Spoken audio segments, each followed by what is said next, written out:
दूसरी जो प्रवृत्ति या विशेषता देखने को मिलती है वो था युद्धों का सुंदर और सजीव वर्णन। इस काल के जो कवि होते थे उनके हाथ में, एक हाथ में तो कलम होती थी और एक हाथ में तलवार होती थी। युद्ध के समय जो है राजाओं का उत्साहवर्धन, उनके शौर्य और वीरता का उत्साहवर्धन जो है इस काल के कवियों की मुख्य विशेषता थी। चूंकि इस काल में कभी भी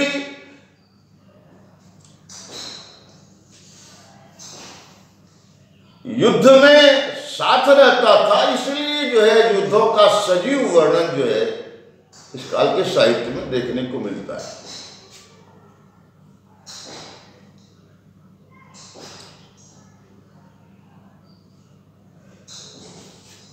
अगर हम जो है तीसरी प्रवृत्ति देखें तो वीर रस के साथ साथ कहीं कहीं श्रृंगार रस का भी वर्णन इस काल के साहित्य में देखने को मिलता है।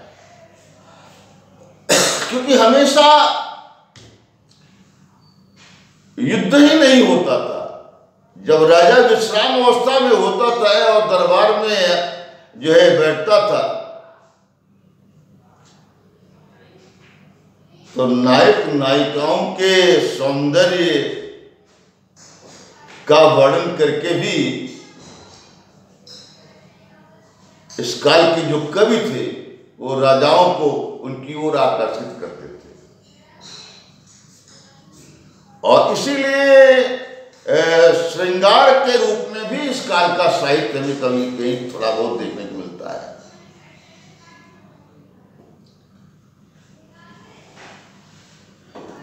अगर हम चौथी विशेषता पर आए तो वो था राष्ट्रीयता। इस काल में की कविता में राष्ट्रीयता का पूरा भाव था।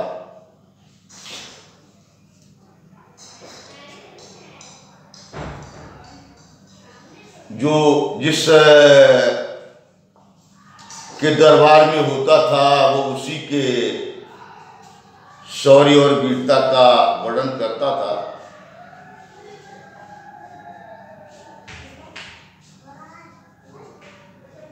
कवियों के राष्ट्रीयता केवल उसी राज्य के सीमा तक जो है सीमित थी जिस राज्य के वो दरबार में रहते थे।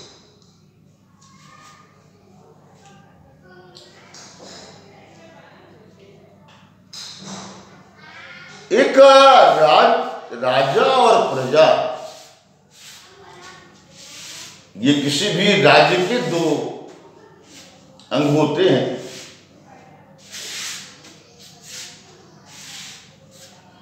अगर हम अगली चीज को, अगली प्रवृत्ति को देखें तो इस काल में के साहित्य में जन भावनाओं को का कोई महत्व नहीं होता। क्यों? राज्य, पूरा राज्य जो है राजा की संपत्ति मानी जाती थी। राज्य की प्रजा राजा के दया, उसकी कृपा पर निर्भर रहती थी।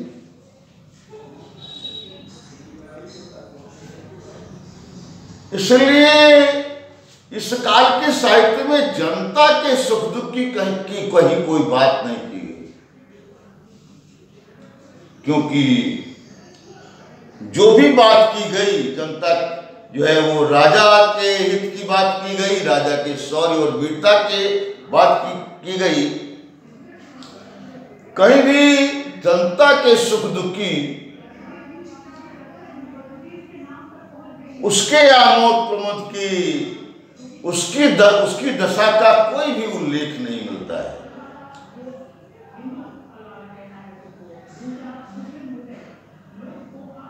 कवि राजाश्रित हुआ करते थे, राजाओं के दरबार में रहते थे और युद्धों के मैदान में उनके साथ जाते थे।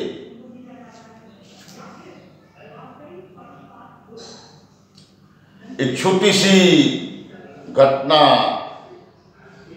इसके बारे में उल्लेख करें।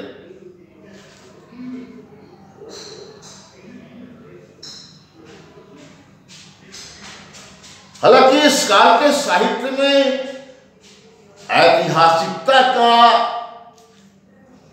अभाव दिखाई देता है। कई जिन राजाओं के नाम का उल्लेख इस काल के साहित्य में है, आज के शोध के द्वारा ये पता चला है कि वो राज या वो राजा थे ही नहीं। इसलिए ऐतिहासिकता का कोई सटीक प्रमाण देखने को नहीं मिलता है। फिर भी अगर हम देखें तो पृथ्वीराज और मोहम्मद गोरी के युद्ध में जब पृथ्वीराज को मोहम्मद गोरी ने बंदी बना लिया, उसकी आंखों पर रांझन एक प्रकार का लेप लगवा दिया ताकि वो देख न सके। गोरी ने सुना था कि पृथ्वीराज शब्दवेदी वाण जो है चलाने में बहुत निपुण था। उस समय उसका दरबारी कवि चंद्रबरदाई उसके साथ में था।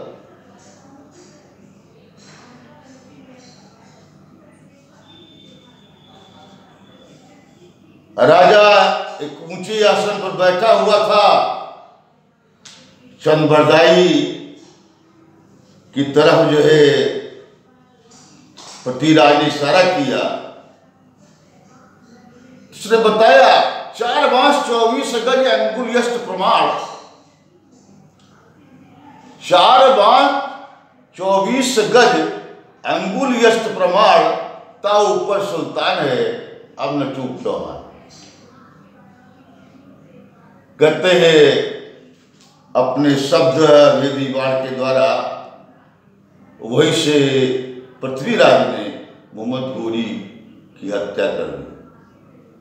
लेकिन ऐसा कोई ऐतिहासिक प्रमाण देखने को नहीं मिलता है। फिर भी हमें इस बात का ध्यान रखना होगा कि हाल काल का जो साहित्य है वो उस काल के सामाजिक, आर्थिक, राजनीतिक परिस्थितियों का एक प्रतिबिंब होता है और उसी साहित्य के आधार पर वो समय जिसे हमें देखा नहीं था, जिसे जाना नहीं था, सिर्फ कल्पना थी, उसी साहित्य के आधार पर हम उस काल के ऐतिहासिक राजनीतिक परिस्थितियों का आकलन करते हैं। आज यहीं तक। आगे इसके कला पक्ष को हम दूसरे एपिसोड में आपको बताएंगे।